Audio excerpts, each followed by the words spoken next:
Hi everyone, this is Jabin Xavier, Dub 26 അഥവാ WWDC 2026 ഈ ഒരു വേൾഡ് വൈഡ് ഡെവലപ്പർ കോൺഫറൻസിൽ ഏറ്റവും കൂടുതൽ ആൾക്കാർ കാത്തിരിക്കുന്നത് വരാൻ പോകുന്ന പുതിയ പുതിയ സോഫ്റ്റ്വെയർസിൻ്റെ ഗ്ലിംസ് കാണാനാണ്. കഴിഞ്ഞ കൊല്ലം നമുക്ക് ലിക്വിഡ് ഗ്ലാസ് എന്ന് പറയുന്ന ഒരു റെവല്യൂഷണറി ആയ ഒരു ഇൻ്റർഫേസ് യൂസർ ഇൻ്റർഫേസ് ആൾക്കാർക്ക് തന്നു. അതോടൊപ്പം ഇനി വരാൻ പോകുന്ന കുറേയധികം ചേഞ്ചസും അതോടൊപ്പം മാറ്റങ്ങളും കുറേയധികം ഫീച്ചേഴ്സും നമുക്ക് കാണാനുണ്ട്. സോ അതിൻ്റെ ഒരു പീക്ക് ലുക്കാണ് നമ്മൾ ഇന്ന് ഈ ഒരു വീഡിയോയിൽ ചെയ്യാൻ പോകുന്നത്. ഈ ഒരു വീഡിയോയിൽ കംപ്ലീറ്റ് ആയിട്ടുള്ള കാര്യങ്ങൾ നിങ്ങൾക്ക് മനസ്സിലാവും, അതേപോലെ അറിയാൻ പറ്റും എന്ന് വിശ്വസിക്കുന്നു. ഇതേപോലുള്ള ആപ്പിൾ കാര്യങ്ങളായിട്ട് നമ്മുടെ ചാനൽ ഇപ്പം തന്നെ സബ്സ്ക്രൈബ് ചെയ്യുക. ഈ ഒരു കൊല്ലം 1 മില്യൺ സബ്സ്ക്രൈബേഴ്സ് നമുക്ക് ഹിറ്റ് ചെയ്യണം. അതോടൊപ്പം നമ്മുടെ ഇൻസ്റ്റാഗ്രാം ഫോളോ ചെയ്യുകയാണെങ്കിൽ റീൽസ് ആയിക്കോട്ടെ, വാൾപേപ്പേഴ്സ് ആയിക്കോട്ടെ, സ്റ്റോറീസ് ആയിക്കോട്ടെ, നിങ്ങൾക്കെല്ലാം അപ് ടു ഡേറ്റ് അറിയാൻ പറ്റും. ലിങ്ക് നമ്മുടെ ഡിസ്ക്രിപ്ഷൻ ബോക്സിൽ കൊടുക്കുന്നുണ്ട്. And this is Jebin Xavier. Welcome back to എവിക്ക.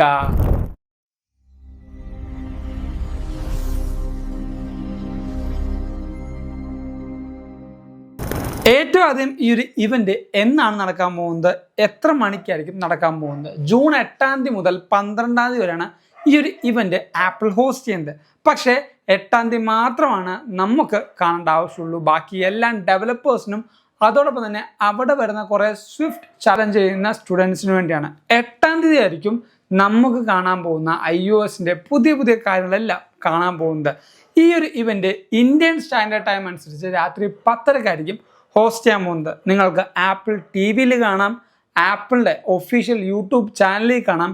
ഇനി ചൈനയിലുള്ള ആൾക്കാർക്കാണെങ്കിൽ എന്താണ് ബിന്നിയോ അങ്ങനെ എന്തോ പറഞ്ഞൊരു സൈറ്റ് ഉണ്ട്. അതിൻ്റെ കറക്റ്റ് ഡീറ്റെയിൽസ് ആണെങ്കിൽ ലിങ്ക് കൊടുക്കാം, അല്ലെങ്കിൽ ഡിസ്ക്രിപ്ഷൻ കൊടുക്കാം. നിങ്ങൾക്ക് അവിടെ നിന്ന് ചെക്ക് ചെയ്യാം. ചൈനക്കാർക്കും അല്ലെങ്കിൽ ചൈനയിലുള്ള ആൾക്കാർക്കും ഈ ഒരു ഇവന്റ് കാണാൻ പറ്റും. ആപ്പിൾ TV ഞാൻ കാണാം, പക്ഷേ ആപ്ലിക്കേഷൻസ് ഒക്കെ വർക്ക് ആവില്ലെന്ന് എനിക്കറിയില്ല. ചൈന ആയതുകൊണ്ട് പറയാനും പറ്റില്ല. സോ ഇങ്ങനെയാണ് ഇന്ത്യയിലെ സിനാരിയോ വരുന്നത്. രാത്രി 10:30 നമുക്ക് കാണാൻ പറ്റും. ഇനി ഈ ഒരു ഇവന്റിൻ്റെ ഐക്കോണിക്കായ പോസ്റ്റർ നിങ്ങൾ ശ്രദ്ധിച്ചോ?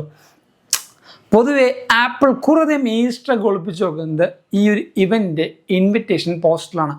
ഈ ഒരു വട്ടം വന്നപ്പോഴും WWDC 2026 എന്നിട്ട് ഗ്ലോ ചെയ്യുന്നുണ്ട്. WW എന്ന് പറയുന്ന ആ ഒരു വേർഡ് അത്രയും എന്താ പറയുക ഹൈലൈറ്റ് ആയിട്ട് കാണിക്കുന്നില്ല. ഈ ഒരു 26 മാത്രം ആപ്പിൾ ഇത്രമാത്രം ഹൈലൈറ്റ് ചെയ്യുന്നുണ്ടെങ്കിൽ സംതിങ് ഈസ് ഗോണ ഹൈലൈറ്റ്, അങ്ങനെ ആയിരിക്കും എനിക്ക് തോന്നുന്നത്. അങ്ങനെ ചിന്തിച്ചപ്പോഴാണ് എനിക്ക് തോന്നിയൊരു ചിന്താഗതി, സിറി എന്തുകൊണ്ട് കുറച്ചുകൂടെ ഹൈലൈറ്റഡ് ആയിക്കൂടാ, അല്ലെങ്കിൽ ഈ പറയുന്ന കുറച്ചുകൂടെ ന്യൂ ഇൻ്റർഫേസ് ആയിട്ട് ഹൈലൈറ്റഡ് ആയിട്ട് ഇൻ്റർഫേസിൽ വരാൻ പോകുന്നുണ്ടോ, അങ്ങനൊരു ചിന്ത എനിക്ക് വന്നു. നിങ്ങളുടെ ചിന്ത അല്ലെങ്കിൽ നിങ്ങൾക്കുള്ള തോട്ട് പ്രോസസ്സ് എന്നാൽ തൊട്ടടുത്ത് കമൻറ്റ് ചെയ്യുക. ആ ഒരു കാര്യം നമുക്ക് ഡിസ്കസ് ചെയ്യാം. കാരണം അതും ഒരു ഫണ്ണല്ലേ. നിങ്ങൾക്ക് ഇപ്പം എന്തെങ്കിലും ക്വസ്റ്റ്യൻസോ ബാക്കി കാണണമെങ്കിൽ നമുക്കൊരു Q&A സെഷൻ സെറ്റ് ചെയ്യാം. അപ്പോൾ നമുക്ക് ആ ഡൗട്ട്സും ബാക്കി കാണാനൊക്കെ നമുക്ക് അങ്ങനെ തീർക്കാൻ പറ്റും. അടുത്തൊരു കാര്യം, ഈ ഒരു ഇവൻറ്റിൽ എന്തൊക്കെയാണ് നമുക്ക് കാണാൻ പോകുന്നത്? ഈ ഒരു ഇവൻറ്റിലെ മെയിൻ അട്രാക്ഷൻസ് എന്തൊക്കെയാണ്? ആസ് വി ഓൾ നോ, നമുക്ക് കുറേ സോഫ്റ്റ്വെയർസ് ആണ് കൂടുതലും വരാൻ പോകുന്നത്. ചിലപ്പോൾ ഹാർഡ്വെയറും വരാൻ ചാൻസ് ഉണ്ട്. കാരണം ആപ്പിളിൻ്റെ പാസ്റ്റ് ഹിസ്റ്ററീസ് നോക്കുമ്പോൾ പ്യുവർലി സോഫ്റ്റ്വെയർ മാത്രമല്ല ആപ്പിൾ റിലീസ് ചെയ്യാറ്. കഴിഞ്ഞ മുമ്പത്തെ കൊല്ലമൊക്കെ ചില സമയത്ത് ആപ്പിൾ ഒരു വൺ മോർ തിങ് എന്നുള്ള സംഭവം കൊണ്ടുവന്നിട്ട് ആപ്പിൾ എന്തെങ്കിലും ഹാർഡ്വെയർ റിലീസ് ചെയ്യാറുണ്ട്. സോ ഈ ഒരു വട്ടം ഹാർഡ്വെയർ വരുമോ എന്ന് ഇപ്പോൾ നമുക്കറിയില്ല. പക്ഷേ സോഫ്റ്റ്വെയറിൻ്റെ കാര്യത്തിൽ നമുക്ക് iOS 27, iPadOS 27, watchOS 27, macOS, visionOS, tvOS, HomePodOS, ഇനി പുതിയ വല്ല സ്മാർട്ട് ഹോം ആക്സസറീസ് ഉണ്ടെങ്കിൽ അതിൻ്റെയും കുറച്ചധികം സോഫ്റ്റ്വെയർസ്, അങ്ങനെ സോഫ്റ്റ്വെയർ പരമായിട്ടുള്ള കംപ്ലീറ്റ് ഡീറ്റെയിൽസും ഈ ഒരു ഇവൻറ്റിൽ നമുക്ക് കാണാൻ പറ്റും. ഇനി iOSലേക്ക് നമുക്ക് കോൺസെൻട്രേറ്റ് ചെയ്യാം. iOS 27 എന്താണ് ഈ പറഞ്ഞ iOS 27 വരാൻ പോകുന്ന മേജർ മാറ്റങ്ങൾ? ഒന്നാമത്തെ ലിക്വിഡ് ഗ്ലാസ് 2.0.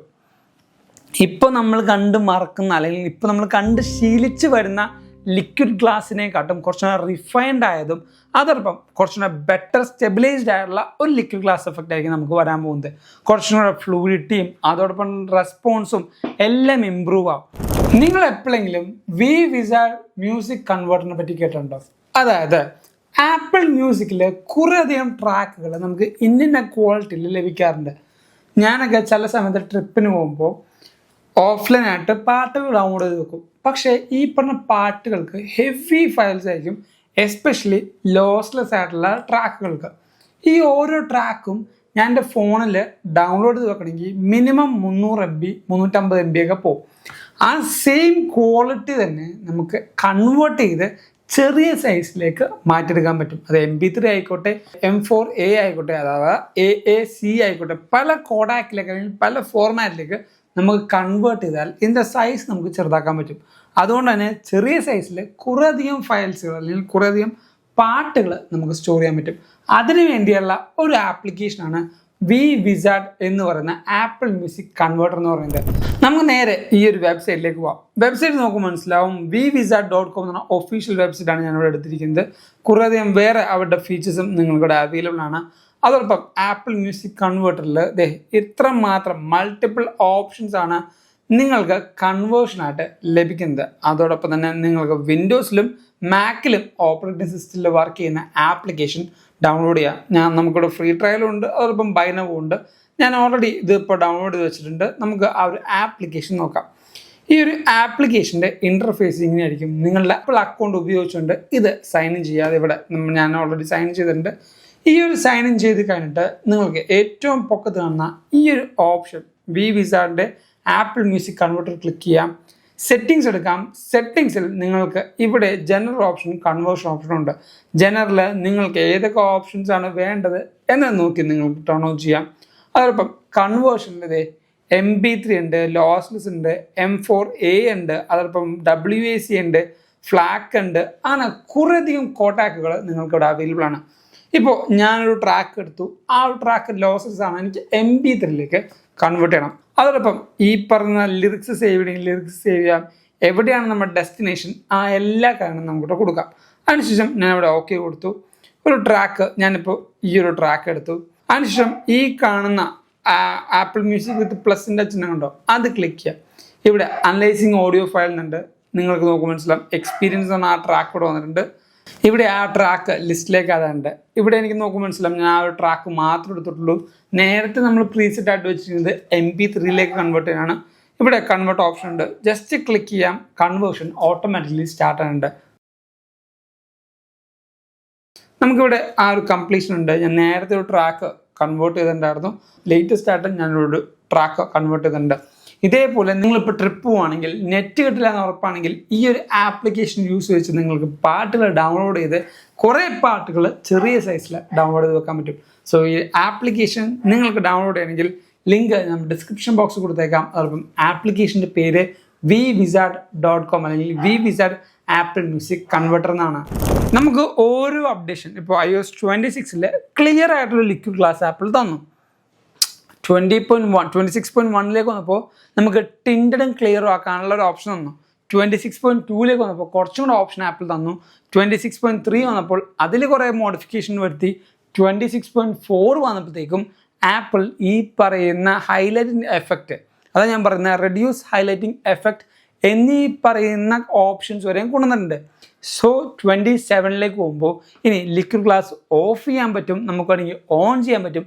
അങ്ങനത്തെ ഒരു ഓപ്ഷനിലേക്ക് ചിലപ്പോൾ ആപ്പിൾ കൊണ്ടുവരും. പക്ഷേ ഞാൻ കേട്ട റൂമറാണ് അങ്ങനെ വരുമെന്ന്. അങ്ങനെ വരാനുള്ള ചാൻസ് ഭയങ്കര കുറവാണ്. ആപ്പിൾ കഷ്ടപ്പെട്ട് ഒരു എന്താ പറയുക UI UX അല്ലെങ്കിൽ ഇൻ്റർഫേസ് ഉണ്ടാക്കി അത് ഓഫ് ചെയ്യാൻ പറ്റും എന്നുണ്ടെങ്കിൽ ചിലപ്പോൾ ആൾക്കാർ ഓഫ് ചെയ്യും. അപ്പോൾ iOS 27 ആ ഒരു ഫീച്ചർ കാണാൻ പറ്റില്ല. അങ്ങനെ വരുമെന്ന് പറഞ്ഞേക്കുന്നുണ്ട്. സോ ലിക്വിഡ് ഗ്ലാസ് 2.0 നമുക്ക് വരും. ആൻഡ് 2.0യുടെ കാര്യം പറയുമ്പോഴാണ് സിറി 2.0യും നമുക്ക് വരാനുള്ള ചാൻസ് ഉണ്ട്, പവേർഡ് ബൈ ഗൂഗിൾ ജെമിനി. കാരണം ആപ്പിളിലെ ഏറ്റവും ഇംപ്രൂവ്ഡ് ആയ എന്താ കുട്ടാ നിങ്ങൾക്ക് വയ്യേ വിളിച്ചാൽ വരും, അപ്പോൾ ഒരു ഭയങ്കര സ്നേഹമാണ്. സോ ആപ്പിളിൻ്റെ സിറി എന്ന് പറയുന്ന കാര്യം ഭയങ്കര രീതിയിൽ ഡൗൺഫോൾ ആയിട്ട് വന്നതാണ്. സിറി അല്ല, ആപ്പിൾ ഇൻ്റലിജൻസ് നല്ല രീതിക്ക് ഡൗൺഫോൾ ആയിട്ട് വന്നത് ആപ്പിൾ ഇൻഡസ്ട്രിയിൽ മാത്രമല്ല കംപ്ലീറ്റ് ആയിട്ടുള്ള സ്മാർട്ട് ഫോൺ ടെക്നോളജി വേൾഡിലും വലിയൊരു വർത്തമാനമായിരുന്നു. സോ അത് ഇമ്പ്രൂവ് ചെയ്യാൻ വേണ്ടി ആപ്പിൾ ഗൂഗിളിൻ്റെ സപ്പോർട്ട് എടുക്കുകയും ആപ്പിളിന് കുറച്ചും കൂടെ ഹ്യൂമൻ സെൻട്രിക് ആയിട്ട് സംസാരിക്കുന്നില്ല. നമ്മുടെ ChatGPT ജെമിനിയൊക്കെ സംസാരിക്കുന്ന പോലെ തന്നെ മലയാളത്തിൽ സംസാരിക്കാനും സിറിക്ക് കഴിവ് വേണ്ടേ. അതോടൊപ്പം കുറച്ചും കൂടെ എന്താ പറയുക ഫ്രണ്ട്ലി ആയിട്ട് സംസാരിക്കാനും നമ്മളുടെ കാര്യങ്ങൾ പെട്ടെന്ന് സോർട്ട് ഔട്ട് ചെയ്ത് തരാനൊക്കെ ഒരു അഡ്വാൻസ് ലെവൽ സിറി ആപ്പിൾ കൊണ്ടുവരും, അല്ലെങ്കിൽ ആ ഒരു ലെവലിലേക്ക് ആപ്പിൾ സിറിനെ ഇമ്പ്രൂവ് ചെയ്യും. സിറി ആക്ച്വലി പഴയ സിറി എന്ന് പറയുന്നത് സംഭവം ശരിയാണ്, സ്മാർട്ട് അസിസ്റ്റൻ്റ് എന്നുള്ള കോൺസെപ്റ്റ് കൊണ്ടുവന്ന ഐഫോണാണ്. പക്ഷെ അത് പഴയ ടെക്കാണ് ഇപ്പോഴും. അതായത് എങ്ങനെയുണ്ട് സുഖം അതേ ചോദിക്കുള്ളൂ. അതായത് ഒരു കോഡിങ്ങിന് അല്ലെങ്കിൽ ഒരു പ്രോംപ്റ്റിന് ഒറ്റൊരു വേർഡേ ഉള്ളൂ ആൻസർ. അത് കഴിഞ്ഞിട്ടുള്ളൊരു ആൻസറോ ബാക്കിയുള്ള അത് റിലേറ്റഡ് ആയ ക്വസ്റ്റ്യൻസ് ഒന്നും സിറി ഇപ്പോഴും പറയില്ല. അത് ഒരു കോഡിൻ്റെ പക്കത്ത് വേറെ കോഡ്, വേറെ കോഡിൻ്റെ പക്കത്ത് വേറെ കോഡ്, അങ്ങനെ സ്റ്റാക്ക് ചെയ്ത് വെച്ചേക്കാം. പക്ഷെ ഇപ്പം കാണുന്ന LLM ഇല്ല, അതായത് ലാർജ് ലാംഗ്വേജ് മോഡലെല്ലാം അങ്ങനെയല്ല, കുറച്ചുകൂടെ ഹ്യൂമൻ സെൻട്രിക്കും അപ്പം കുറച്ചുകൂടെ അഡ്വാൻസ്ഡ് ആയിട്ട് തിങ്ക് ചെയ്യാൻ പറ്റുന്ന ടൈപ്പിലാണ് ക്രിയേറ്റ് ചെയ്തിരിക്കുന്നത്. സോ എങ്ങനെയുണ്ട് എന്ന് ചോദിക്കുമ്പോൾ കൊള്ളാം, കുഴപ്പമില്ല, നിനക്ക് എങ്ങനെയുണ്ട് എന്ന് തിരിച്ചു ചോദിക്കാനും, അതോടൊപ്പം തന്നെ എൻ്റെ അമ്മയുടെ ഫ്ലൈറ്റ് എപ്പോഴാണ്, അപ്പോൾ ആ ഫ്ലൈറ്റിൻ്റെ ഡീറ്റെയിൽസ് ഇത്ര മണിക്കാണ് ഡിപ്പാച്ചർ, ഇത്ര മണിക്ക് അറൈവലുണ്ട്, ഇങ്ങനെ വരികയാണെങ്കിൽ നമുക്ക് ഈ റെസ്റ്റോറൻറ്റ് ഫുഡ് കഴിക്കാൻ നല്ലതായിരിക്കും, ആ റെസ്റ്റോറൻറ്റ് ഞാൻ ബുക്ക് ചെയ്യാൻ നോക്കണോ, അങ്ങനെയുള്ള കുറച്ചും കൂടെ നമ്മൾ ഒരു ഫ്രണ്ട്ലി ടോക്കിലേക്ക് സിറി അപ്ഗ്രേഡ് ആയില്ലെങ്കിൽ ഈ പറഞ്ഞ AI റേസിലേക്ക് ആപ്പിൾ വല്ലാതെ താഴത്തേക്ക് പോകും. സോ അത് ഇമ്പ്രൂവ് ചെയ്യാനും ഈ പറയുന്ന 2026 iOS 27 ആപ്പിൾ ഫോക്കസ് ചെയ്യും. അതോടൊപ്പം ഈ ഒരു ആപ്പിൾ ഇൻ്റലിജൻസ് ഇമ്പ്രൂവ് ആകുന്നത് കൂടെ തന്നെ നമ്മുടെ ആപ്പിൾ ഹെൽത്തിലും കുറേയധികം മാറ്റങ്ങൾ വരുന്നുണ്ട്. നമുക്കറിയാം ChatGPTയിൽ ആപ്പിൾ ഹെൽത്ത് വെച്ച് നമുക്ക് സിങ്ക് ചെയ്യാൻ പറ്റും. ഇവിടെ ഇപ്പോൾ റോൾ ഔട്ട് ആയിട്ടില്ല, എന്നാലും ഒഫീഷ്യലി ആപ്പിൾ തന്നെ കൊണ്ടുവരുമ്പോൾ നമ്മുടെ ഹെൽത്തിൻ്റെ എല്ലാ മെട്രിക്സും ആപ്പിൾ ഇൻ്റലിജൻസ് വഴി കറക്റ്റായിട്ട് റെക്കഗ്നൈസ് ചെയ്യുകയും നമുക്ക് വേണ്ട വൈറ്റൽസ് ആയിട്ടുള്ള റിപ്പോർട്ടുകൾ ആപ്പിൾ തന്നെ നമുക്ക് തരുകയും ചെയ്യും.